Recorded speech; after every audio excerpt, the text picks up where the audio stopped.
బడుగు బలహీన వర్గాల ఆశాజ్యోతి డాక్టర్ బిఆర్ అంబేద్కర్ 135వ జయంతిని రాయదుర్గం పట్టణంలో వైఎస్ఆర్సీపీ శ్రేణులు ఘనంగా నిర్వహించారు. ఆ పార్టీ రాష్ట్ర సంయుక్త కార్యదర్శి మెట్టు విశ్వనాథరెడ్డి ఆధ్వర్యంలో పట్టణంలోని మొలకల్మూరు రోడ్లో ఉన్న అంబేద్కర్ విగ్రహానికి పూలమాలలు వేసి ఆయన చేసిన సేవలు కొనియాడారు.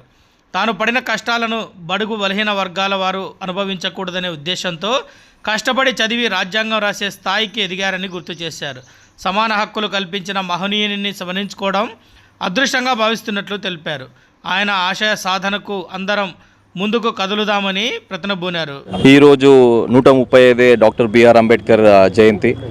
మన అంబేద్కర్ గారు మన దేశానికి ఒక మోస్ట్ ఇంపార్టెంట్ పర్సన్, మరి మంచి నాయకుడు. ఫస్ట్ లా మినిస్టర్గా అతని మన భారత రాజ్యాంగ రచయిత. మరి ప్రతి ఒక్కడికి అదొక స్ఫూర్తి.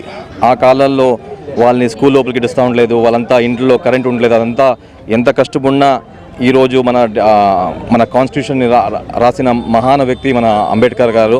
ప్రతి ఒక్కరికి స్ఫూర్తి, పట్టుదల అంటే అంబేద్కర్ గారు. ఆ కాలంలో ఏం రాకున్నా అతని చదువులు లేదు. మోస్ట్ ఎడ్యుకేటెడ్, మన నెహ్రూ క్యాబినెట్లో మోస్ట్ ఎడ్యుకేటెడ్ పర్సన్ అంటే మన డాక్టర్ బిఆర్ అంబేద్కర్ గారు. ఇది చెప్తూ ప్రతి ఒక్కరూ మన అంబేద్కర్ గారిని స్ఫూర్తిగా తీసుకునాలి అని చెప్తూ సెలవు తీసుకుంటాను. Thanks for watching this video. ఈ వీడియో మీకు నచ్చినట్లయితే లైక్ చేయండి, షేర్ చేయండి, సబ్స్క్రైబ్ చేసుకోండి. మన రాయదుర్గం ఆర్డీజీ న్యూస్. మా లేటెస్ట్ న్యూస్ అప్డేట్స్ కోసం నోటిఫికేషన్లు రావడానికి బెల్ బటన్ని యాక్టివేషన్ చేసుకోండి.